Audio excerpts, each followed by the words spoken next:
నారాయణ సమారంభాం వ్యాసశంకర మధ్యమాం అస్మదాచార్య పర్యంతాం వందే గురు పరంపరాం. నారాయణం నమస్కృత్య నరం చైవ నరోత్తమం దేవీం సరస్వతీం వ్యాసం తతో జయముదీరయేత్. యజ్ఞేశ అచ్యుత గోవింద మాధవ అనంత కేశవ కృష్ణ విష్ణో హృషీకేశ వాసుదేవ నమోస్తుతే. శ్రీ వాసుదేవ నమోస్తుతే.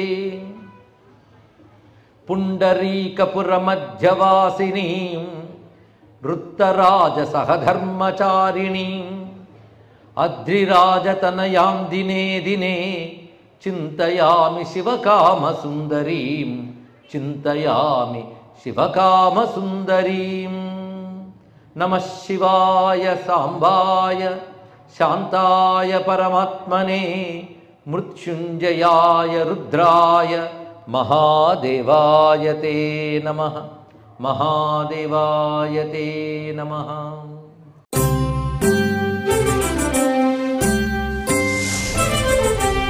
గణపతి ఒక్కసారి నమస్కారం చేసుకోవాలి. ఎలా చేసుకున్నారంటే నిర్విఘ్నతాయై విఘ్నేశం అవందేతాం హరాత్మజం పూజావిర్వివిధాభిష్ట స్తోత్రై ఆగమగర్భితై శ్రీ గణేశాయ నమః. వివిధములైనటువంటి ఆగమ నిగమ మంత్రాలతో గణపతిని పూజించి స్తోత్రములు చేసి ఆరాధించారు. ఆ రోజున మరి మరింతగా సాధన చేస్తూ ఉన్నారు. ఇలా ఉంటూ ఉంటే మరురోజు ఉదయాన్నే సూర్యభగవానుడు కూడాను ఎంత వేగం నేను కూడా నాట్యం చేస్తానా అన్నట్టు ఉదయించాడు ఆయన. ఆ ఉదయించిన సమయం చూసుకుని వాళ్ళు మళ్ళీ చేయవలసిన కృత్యములు చేసి మధ్యాహ్న దివసం వరకు మహర్షులందరూ ఇక్కడ చేరుకున్నారు. వారందరూ కూడా ఏకాగ్రచిత్తులై పరమాత్మని ధ్యానిస్తూ మంత్రజపం చేస్తూ మధ్యాహ్నం అవగానే ఏ చోటు స్వామి వర్ణించాడో ఆ చోటు దగ్గరికి వెళ్ళి చేరుకున్నారు. ఆ చోటు చూస్తున్నారు. సరిగ్గా సమయం సమీపించింది, ముహూర్తకాలం సమీపించింది. అమృతయోగం కలిగిన ఆ ముహూర్త కాలంలో అత్రాంతరే జగత్స్వామి ప్రణవాత్మా నటేశ్వర. ప్రణవాత్మా నటేశ్వర గొప్ప మాట చెప్తున్నాడు ఇక్కడ. తర్వాత వ్యాఖ్యానించుకుందాం దీన్ని. ఆ ప్రణవస్వరూపుడైన నటేశ్వరుడు నాట్యం చేయాలని సంకల్పించుకున్నాడు గనక ఒక్కసారి ఆ చోట ముందుగా వినబడినవి ఏమిటి అంటే ధ్వనులు వినబడ్డాయి. ఆ ధ్వనులు అద్భుతమైన కాకల, దుందుభి, పటహ, మురజ ఇలా చెప్పబడుతున్న వివిధ వాద్యములు ముందు వినబడుతున్నాయి. అనంతరం తర్వాత వినబడుతున్నవి మృదంగ, శంఖ, పనవ, శృంగ, వంశాది నిస్వనాహ. తాళములు, మద్దెలు, శంఖములు, కొమ్ముబూరాలు, వేణునాదాలు ఇలాంటి నాదములన్నీ వినబడుతున్నాయి. సర్వవాద్యనాదములు వినబడుతున్నాయి. ముందు ధ్వని, తర్వాత కాంతి, తర్వాత మూర్తి. ఇది దర్శన క్రమం అండి. ఇదే ముందు నాదానుసంధానం, తర్వాత జ్యోతి, ఆ జ్యోతి మధ్యంలో పరంజ్యోతి. ఇది దర్శన క్రమం. ఆ దర్శన క్రమం ఇప్పుడు జరుగుతుంది. ముందు వినబడుతున్నది నాదము. ఆ దివ్యనాదములు ఇన్ని రకాలుగా సర్వవాద్యానాం శృత్వా తారధ్వనిం పురః ప్రాప్తో మహీతలం వేగాత్. అక్కడక్కడ కొంచెం వెనక్కున్న వాళ్ళు కూడా ధ్వనులు విన్న వెంటనే నా చోటుకు వచ్చి సర్దుకున్నారు అందరూ చూడడానికి. తపస్సులు, దేవతలు ఎవరి పక్క ఎవరున్నారో కూడా చోటుకుండా అందరూ కలిసిపోయి చూస్తున్నారండి ఆ చోటు వైపు. వెంటనే జరుగుతున్నది ఏంటంటే సర్పము వలె 1000 తలలున్న ఒక గణాధ్యక్షుడు అక్కడ చేరుకున్నాడు. ముందుగా ఆయన పేరు భానుకంపుడు అనేవాడు. సహస్రమూర్ధ ప్రక్షాతో భానుకంపో గణీశ్వర. అతను ఎలా ఉన్నాడంటే 1000 శిఖరాల పర్వతంలో ఉన్నాడు. అలా వచ్చాడు అక్కడికి కదులుతూ. తెల్లని శరీరంతో ఉన్నాడు. తన 1000 నోళ్లలోనూ 1000 శంఖాలు పెట్టుకున్నాడు ఆయన. పెట్టుకుని శంఖాన్నివేశ్య వక్త్రేష్టు చంద్రమండల సన్నిభాన్. ఒక్కొక్క శంఖము ఒక చంద్రమండలంలో ఉందిట. అలాంటి తెల్లని శంఖాలు పెట్టుకుని దద్భౌ మహాద్భుతం తారం ఓంకారముఖరం. ఓంకారనాదాన్ని ప్రతిధ్వనించేటట్లుగా ఆ శంఖనాదం చేస్తున్నారు. 1000 శంఖాలు ఏకకాలంలో మ్రోగుతున్నాయి. వెంటనే ఆనందంగా మరొక గణాధ్యక్షుడు మరొక వైపు నుంచి వచ్చాడు. ఈయన ఒక వైపు నుంచి వస్తే ఆయన మరొక వైపు నుంచి వచ్చాడు. ఆయన పేరు బాణుడు.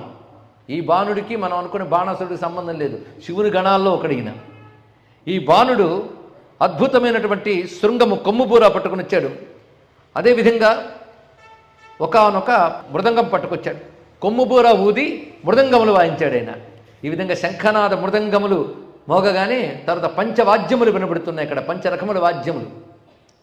అవి వేదనాదం వినబడుతుంది, దివ్యమైన అనేక నాదములు వినబడుతూ ఉండగా ఎక్కడో దేవతలు గానం చేస్తున్న ధ్వని కూడా వినబడుతుంది. గానం చ దేవజాతీనాం కర్ణాయుషమసురున్వతాం, కర్ణామృతముగా ఒకానొక నాదం వినబడుతుంది. అలాంటి సమయంలో ఒక్కసారిగా పైనుంచి ఆ అంబరమని చెప్పబడేటువంటి చోట పువ్వులు వానలు కొనబడుతున్నాయి. పువ్వుల వానలు కురుస్తున్నాయి. ఇక్కడ అంటే ధ్వనులు వినబడుతున్నాయి, పువ్వుల వానలు కురుస్తున్నాయి. ఇంకెవరూ కనిపించట్లేదు. ముందు అంబరం అంటే ఆ చోటు మీద పువ్వులు పడుతున్నాయి. అది పుష్పవృష్టి దేవతలు కురిపిస్తున్నట్టుగా పడుతున్నది. తర్వాత వాయువులు వీస్తున్నాయి. ఆ వాయువుల్లో పూల వాసనలు చక్కగా వస్తున్నాయి.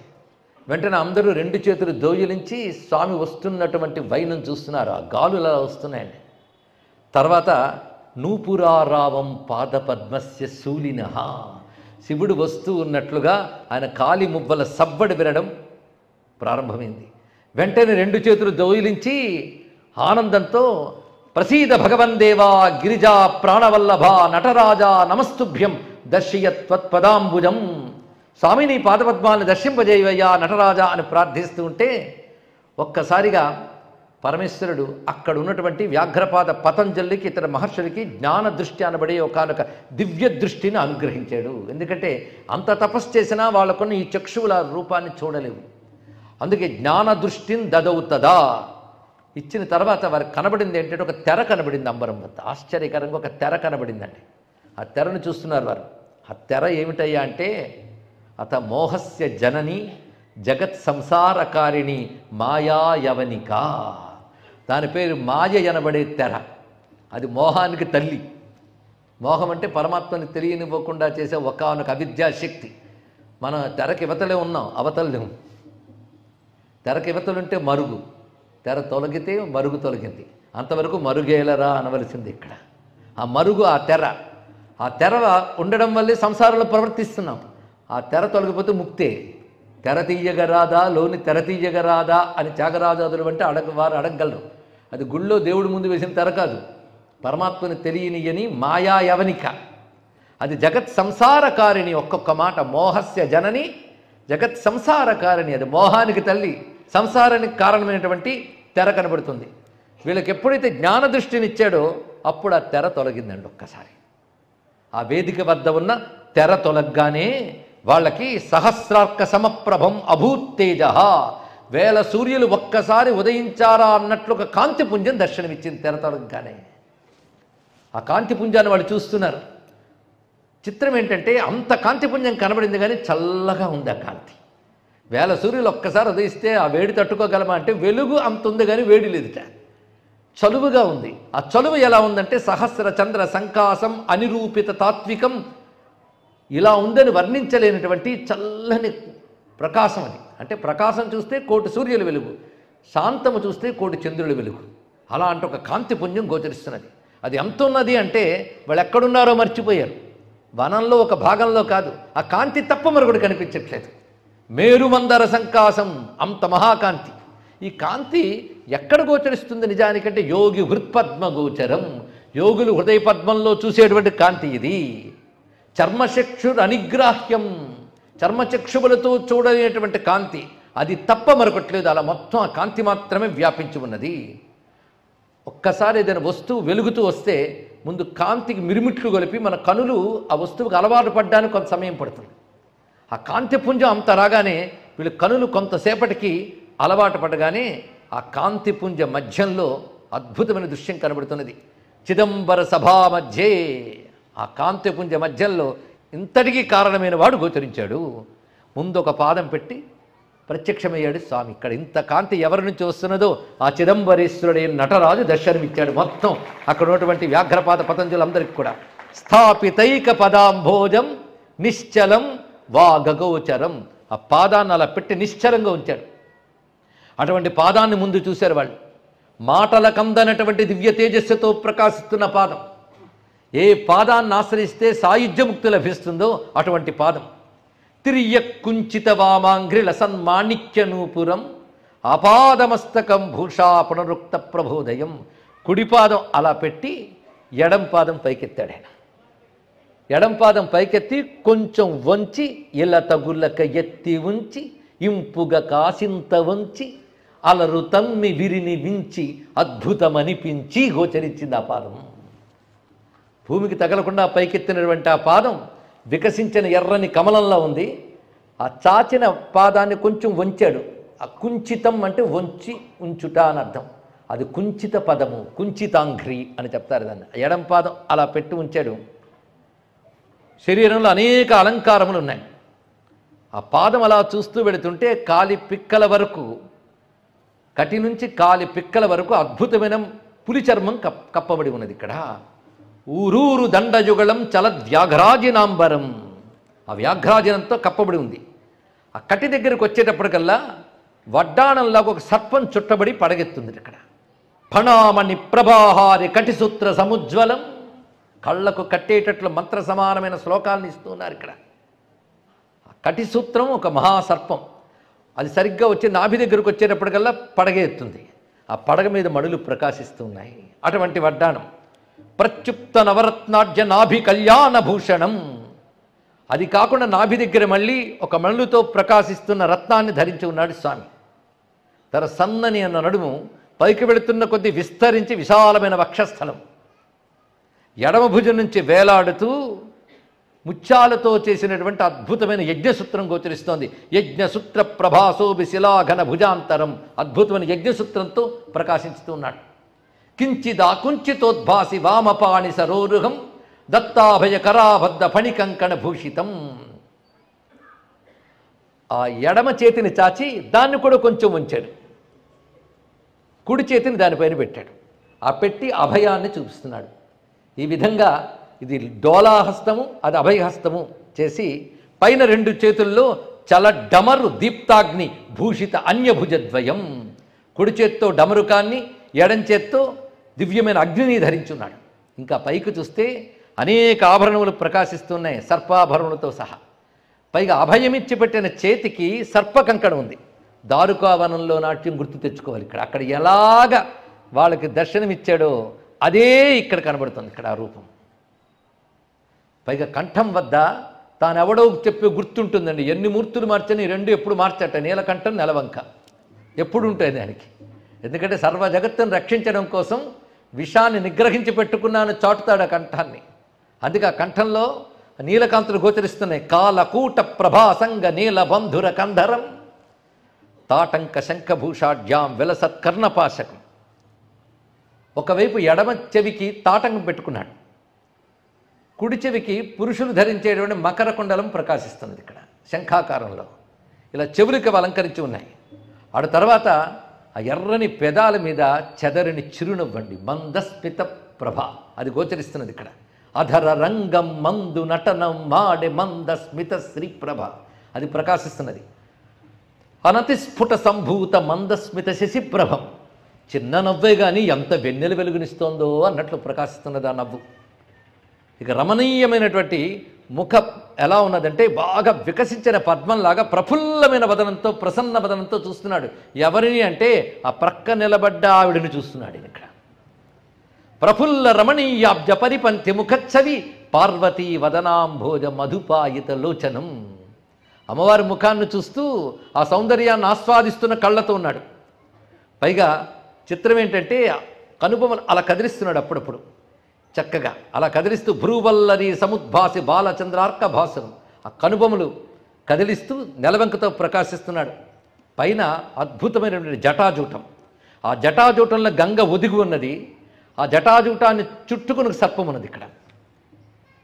వలుద కింజడ కొప్పు వదలి వీడకయుండ పెనుపాప తలపాగ బిగియ జుట్టి అని శ్రీనాథుడు వర్ణిస్తాడు. ఆ విధంగా అద్భుతమైనటువంటి జటాజూటం. పైగా జటాజూటం ఎలా ఉన్నది అంటే విద్యుత్పింగ జటాధరం, మెరుపు తీగల్లాగా ఉన్నాయట జడలు. అవి గోరోజన వర్ణంలో ప్రకాశిస్తున్నాడు. గోరోజన వర్ణం అంటే ఎరుపు పసుపు కలిగిన కాంతి. అలాంటి జటాజూటం బంధించి ముడి విడిపోకుండా సర్పం చుట్టుకున్నాడు తలపాగాలాగా. ఒకవైపు నెలవంక ప్రకాశిస్తున్నది. ఎన్నున్నాయో ఆ తల మీద గంగా పన్నగ ముగ్ధేందు యుతపింగ జటాధరం. గంగా, సర్పాలంకారం, నెలవంక మూడింటితో ప్రకాశిస్తున్నాడు. పైగా మధ్యలో ఒక చిన్న పుర్రె, దాని మీద ఎవరో పెట్టినట్టు ఉమ్మెత్త పువ్వులు, జిల్లేడి పువ్వులు ఇవి అలంకరించుకున్నాడు. తుమ్మి పువ్వులు ఇవన్నీ ఉన్నాయి తల మీద.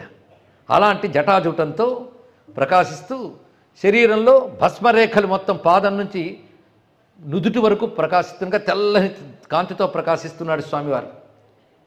చలత్పింగ జటాభార పిశంగీకృత దిగ్ముఖం. ఒక్కసారి విదిలించాడు. విదిలించగానే పాము కట్ట విప్పుకుందేమో అన్నట్టు అయిపోయింది. అలా విప్పగానే జటాజూటం విప్పారింది ఒక్కసారి. అది ఎలా ఉన్నదంటే 1000 కిరణాలు విప్పార్చిన సూర్యుడిలా కనబడుతున్నాడు శివుడు. అప్పుడు ఆ జటాజూటం జటా కటాక సంభ్రమ భ్రమన్ నిలింప నిర్జరి విలోల వీచి వల్లరి విరాజమానమూర్ధని ధగ ధగ ధగ జ్వలల్లలాట పట్టపావకే కిశోర చంద్రశేఖరే రతి ప్రతిక్షణం మమ. ఆహా, ఆ జట చూస్తే చాలండి బాబు, ఎంత ఉన్నదో. ఆ జటాజూటం విప్పిన వెంటనే అంతవరకు అలంకారం కూడా చంద్రుడు తడబడిపోయాడు ఒక్కసారి. అలా జడలు కదిలించగానే జారి ఎగిరిపోతానేమో అనుకుని ఒక జటాజూటం పట్టుకుని వేలాడుతున్నట్ట చంద్రుడు. ఇక్కడ ఆ గంగ తుంపురులు ఒక్కసారి తుళ్ళి ఆ చోటంతా ఒక్కసారి పవిత్రమైపోయినట్టు అయిపోయింది. ఇక్కడ జటాటవీ గళ్ళ జల ప్రవాహ పావిత స్థలే. ముందు కల్లాపి జల్లినట్టుగా స్వామి తల విదిలించగానే ఆ గంగ నీళ్ళు ఆ చోట పడ్డాయటండి. జటాటవీ గళ జల ప్రవాహ పావిత స్థలే గళే వలం యలంబితాం భుజంగ తుంగ మాలికాం. ఆ కంఠం నుంచి ఈయన కుదుపుకి ఆ సర్పం కూడా కదిలింది ఒక్కసారి, కానీ కింద పడలే, వేలాడుతుంది పట్టండి. డమ డమ డమ డమన్ నినాదవ డమర్వయం చకార చండ తాండవం తనోతున శివ శివం. చకార చండ తాండవం తనోతున శివ శివం. ఇంకా స్వామి ఆ నాట్యం ప్రారంభించిన సిద్ధమవగానే ముందు ఆవిడని చూసాడు. ఏమంటావు అన్నట్టు ఆ సైకిల్ వాళ్ళిద్దరికీ అర్థం అవ్వాలి, ఎవరికి అర్థం కావు. ఆవిడకి నిలబడింది.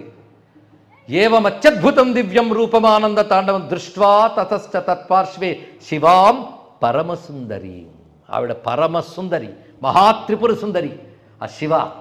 ఆవిడ ఇక్కడ నిలబడినది. ఇంకా ఆవిడ వర్ణన చేస్తున్నారండి.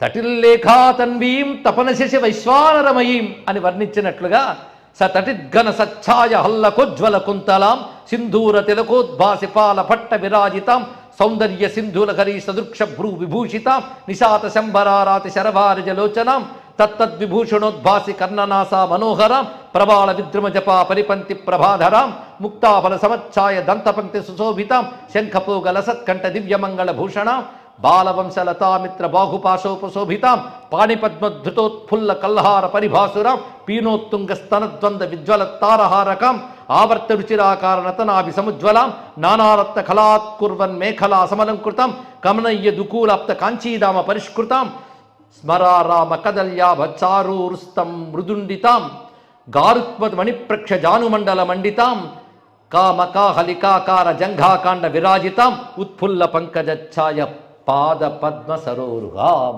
అమ్మవారి యొక్క శిరస్సు నుంచి పాదముల వరకు వర్ణించారు. చేతిలో ఒక పద్మం పట్టుకుని ఒక చేతి లీలాహస్తంగా పట్టుకుని ఆ శివకామ సుందర అక్కడ నిలబడి స్వామిని చూస్తున్నది. నిజానికి ప్రక్క నిలబడింది కానీ వాళ్ళిద్దరూ ఒకరికొకరు వేరు కారు. వాగర్థావివ సంపృప్తవు వాగర్థ ప్రతిపత్తయే. వాళ్ళిద్దరు ఎలా కనబడుతున్నారంటే చిత్రభానోర్ యథాజ్వాలాం ప్రభామివ విభావసో వాచమర్థస్య యథా దివసస్యేవ శర్వరీం అవినాభూత సంబంధాం ఇచ్ఛాజ్ఞాన క్రియాత్మికాం శివస్య నటరాజస్య శక్తిం పృథగివ స్థితాం. ఆ వాక్యములు ఎంత రమ్యమైన రసాన్ని పెట్టాడు మహానుభావుడు. సూర్యునికి కాంతి ఎలాగో, అగ్నికి జ్వాల ఎలాగో, చంద్రునికి వెన్నెల ఎలాగో, వాక్కుకి అర్థము ఎలాగో ఆ విధంగా విడదీయరాని ఆ తల్లి అవినాభూత శక్తి, శివునకు వేరు కాని శక్తి. ఆ శక్తి ఏమిటంటే ఇచ్ఛాజ్ఞాన క్రియాత్మికం. వేరు కాని శక్తి అయినా వేరు అయినట్లు ఆయన నాట్యం చూడడం కోసం ప్రక్కకు వచ్చి నిలబడినట్లు నిలబడి ఉన్నది ఆ తల్లి. నిలబడ్డ తర్వాత ఆమె చూపులు వర్ణిస్తున్నాడండి. ఆనందించగలిగే హృదయం ఉండాలి కానీ అడుగడుగు ఆనందమే. మరి ఆనంద తాండవం కదా. అంకూరయద్భిక్కందర్పమానంద ప్రతిపాదకై సదర్పై లలితై మందై అలసై అవలోకనై అనాదినిధం శంభుం అంతికస్థం మహేశ్వరం ఆనందపారవశ్యేన నాటయంతీం నిరంతరం. శివుణ్ణి ఎప్పుడు నాట్యం చేయించే చూపులుట. కదలకుండా ఉన్న శివుణ్ణి కదిలిస్తున్నాయి. స్థానువును కదిలించే శివ చైతన్య రూపిణివమ్మ మదనారి మదికరగించిన మధురానురాగిణివమ్మ. ఆ చూపులు ఎలా ఉన్నాయంటే నిశ్చలుడైన శివుడిలో అనురాగాన్ని ఉదయింపజేసే చూపులవి. సదర్పై, ఆ చూపుల దర్పం ఉందిట. అమ్మవారికి కాకపోతే ఎవరికి ఉంటుందండి దర్పం? గర్విత గానలోలుప, మహారాణి ఆవిడ మించి మరో శక్తి లేదు. అందుకే చూపుల్లో శివుని హృదయంలో అనురాగం మొలకెత్తించే లక్షణం ఒకటి ఉన్నది. రెండవది దర్పం కనబడుతుంది. మూడవది లలితై, లాలిత్యం కనబడుతుంది. మందై, మెల్లని చూపులు. ఆలసై, పైగా ఎలా ఉన్నాయంటే సుందరముగా ఉంటూ ఆ నెమ్మదిగా ఉన్నటువంటి చూపులు. అలాంటి అవలోకనములతో చూస్తున్నది. పైగా ఈ భావములని ఇతరులు గుర్తించలేని చూపులుట. ఆయనకి అర్థం అవ్వాలి ఆ చూపుల్లో భావం. అలాంటి చూపులతో చూస్తున్నది. ఎవరిని అంటే అనాది నిధనం శంభుం అంతికస్థం మహేశ్వరం. ఎవడికి ఆది మధ్యాంతములు లేవో, ఎవడు సమీపంలో నిలబడి ఉన్నాడో ఆ మహేశ్వరుని చూస్తున్నది. ఆ చూపులకి అంత శక్తి ఉందంటే ఆయన చేత విశ్రాంతి లేకుండా నాట్యం చేయించగలిగే శక్తి ఆ చూపులకు ఉన్నదయ్యా అన్నాడు. అఖర్వ సర్వ మంగళా కళా కదంబ మంజరి రసప్రవాహ మాధురి విజృంభణ మధువ్రతం. అలా చూస్తూ ఉంటే ఆ చూపుల్ని ఈయన చూశాడు. ఇద్దరు చూపులు కలుసుకున్న వైనాన్ని ఎంత చక్కగా చూపిస్తున్నాడు ఇక్కడ. ఇద్దరు చూపులు ఎలా ఉన్నాయంటే ఇద్దరు చూపులు కలిపి ఏకలక్షణములు వర్ణిస్తున్నాడు. ఇంతవరకు అమ్మవారి చూపులను వర్ణించాడు కదా. ఉభయుల యొక్క వీక్షణముల యొక్క ఏకలక్షణం అది సాకూతై మధురై స్మేరై సాచీకృత విలాసిభి తదీయైర్మిశ్రయంతీం స్వానాలోకానపి లోచనై. అవి సాకూతములు. సాకూతములంటే ఏదో అభిప్రాయాన్ని దాచుకున్నట్లున్నాయట ఇద్దరు చూపులు. అభిప్రాయ గర్భితం అనర్థం. సుందరముగా ఉన్నాయి, మధురంగా ఉన్నాయి. చూపుల్లో చిరునవ్వులు తొణికిసలాడుతున్నాయి. పైగా అన్ని విలాసాలు అందులో కనబడుతున్నాయి. అలాంటి చూపులు చూడగానే శివకామాం మహాదేవీం త్రైలోక్య జననీం శివాం ఆవిర్భూతాం సభేషేన. ఆ శివుడు ఆమె ఏకకాలంలో అక్కడ ప్రత్యక్షమయ్యారు. ఒకరి తర్వాత ఒకరు కాదుట. సభేశ్వరుడితో పాటు వచ్చినది. ఎందుకు వచ్చిందయ్యా అంటే జగన్మంగళ హేతవే. అలా కనబడగానే ఒక్కసారిగా వారు తహతహలాడుతూ నాట్యాన్ని చూస్తున్నారు.